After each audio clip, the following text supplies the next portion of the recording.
We were thinking 8-4 to begin the year, and I caught what I think I caught a little bit of what Matt said is true. We've been saying we're super thin, and I think that caught up to us. They had a number of injuries as well, but I think they have a little more depth than we do, believe it or not. Especially looking at those tight ends that they racked out there one after another. And then with the Caleb injury, I haven't seen the game. I was having a great time. I really was watching the game as much as I could, but I was having great conversations. And it just looked like Caleb wasn't himself from early on. You know, they went with that read option. I turned to my brother. I'm like, there's something wrong with him because they were doing so successful. The thing that makes that read option and makes our running game go is that when Caleb can tuck it and run with it like he was doing, then all of a sudden the end can't rush in on the back. Yep. And it allows them to get free and get into the holes. And you could tell, the Voorhees situation. And then Tony, I did catch you when you said about Nealon going down. It was like I looked at my brother and said, "Oh crap!" Because first we're like, "Oh shoot, is that we all said that. Is that Caleb?" And then also we're like, "No, that's too big to be Caleb." And it's a lineman. I'm thinking, okay, which lineman could least afford to lose in that situation? Nealon. And you lose Nealon, the guy is calling out your your line protection and everything. That's the guy. He's a veteran. He's a 6th-year guy, I think. Just amazing. Just a leader as well as a player. And I want to stop because I feel like we've given too many excuses. But this is what we thought the team was. Matt, you said it way more eloquently than I can. This is what we thought this team was: an uber talented team, but razor thin. And the injuries are adding up. Everyone this time of year is adding up, but a lot of them have a little more depth than we do. I heard Larry making some good points. We do have some depth at corner. We do have some depth at safety, but we don't have a depth anywhere else. So the Utes took it to USC. It was really disappointing. Somebody was talking about Grinch. Grinch is not the guy out there missing tackles, trying to strip the ball, then bounce off each other like Keystone Cops. He is the defensive coordinator. Those position coaches need to get on these guys. It was a complete 180 for the tackling we saw in the last couple of weeks. Yeah. But I mean, overall, listen, that doesn't happen unless you have an angry running back running downhill. You have a team that believes in themselves and they're playing physical. Those guys played physical football. And Larry called it. We were talking about, like, man, I hope we both come out of this thing healthy, because the way those guys were all hitting, they're flying around hitting pretty hard, and there were some injuries, and the Utes took advantage of it, and they kicked ass, and great win for the Utes. And Tim, you can't see it. Zach T just sent a super chat. Thank you, Zach. Saying Tim, yourself, Rick, and thank you for that, are all fantastic. Love the Pack Show and weeknights with you, gents. Great game. Go Utes. Hey, Zach, and Zach just called in earlier.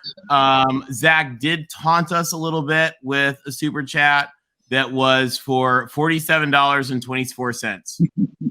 Good. Thank you. That's a good one.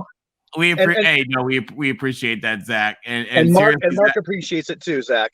Mark tremendously appreciates it. And again, congrats, Zach. Congrats to your Utes. There's nothing we can say, guys. I mean, you guys who were with us when we lost the first game to Utah, that I really don't think we should have lost. We should have won that game. But this game, Utah won.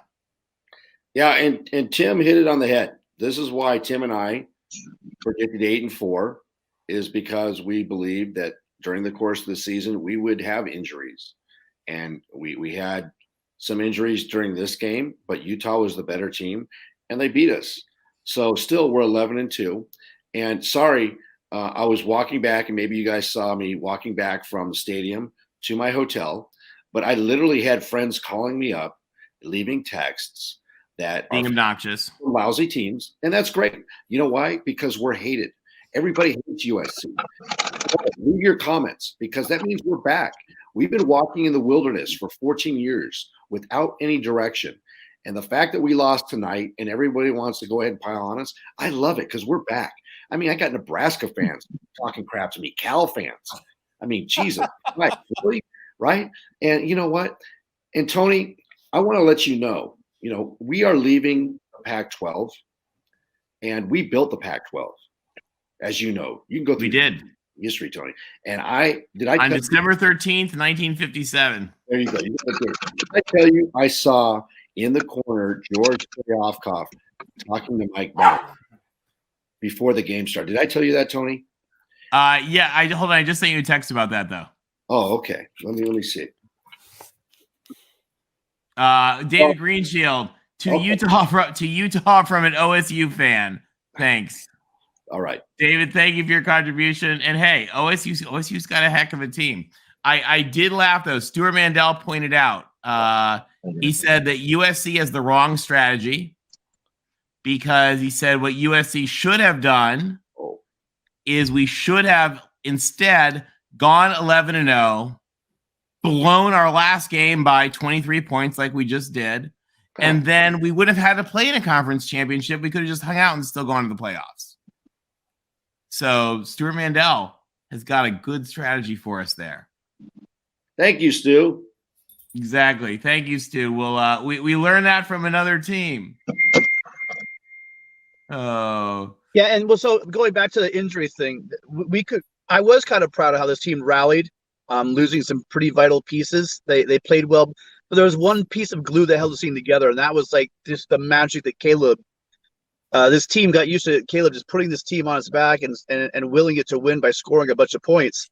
And tonight was a night where he was not 100%, but he did play, and he played through a hamstring injury, which is painful, and he showed who was it that said that they think that maybe Duggan should win it tomorrow. If you watch these guys play, and nothing against him, but if you guys watch these guys play, this is an award that's for the whole season, not just the last game. And if you watch Caleb's entire season, there's absolutely nobody in this country that played at his level for the entire year. Even in this game, what did he throw for? Still with a pulled hamstring in the first quarter or second quarter, he still put up 350 yards passing, didn't he? Yeah. I don't have the stats in front of me. Let me briefly. I just briefly. Yeah, and to the person, real quick, to the person who just said you're idiots. Your last game was Notre Dame. One, we don't need you in the chat. Two, that's a joke that Stuart Mandel said, and if you can't figure that out, we really don't need you in the chat. So you're timed out and don't need to return. Yeah, sorry, I just Tim. want Go to step ahead. in on Max Duggan. Like, he struggled massively against Texas. Okay. And he also had a pretty rough go of it for like at least half of the Baylor game. TCU's been struggling on offense, not against Iowa State, but against most of its recent opponents. The Texas Tech game was a slog. Caleb Williams is several notches above Max Duggan. And really we shouldn't get into this mindset of the Heisman is really the quarterback on the team, the best quarterback on a college football playoff team. That's not what the Heisman is supposed to be. I do realize that's what it's become in terms of the actual votes, but that's not what it's actually for. Caleb Williams dramatically elevated his Heisman stock tonight. Like, how could you not be amazingly impressed by everything Caleb Williams is, not just as a football player, but as a competitor? If you think this reduced Caleb Williams' Heisman profile in your eyes, hey, turn in your football analysis card. Follow basketball, okay? Yeah. Just walk home. All right. Thanks. Yeah, that first quarter. I kept looking. I couldn't believe I was watching. It was just truly.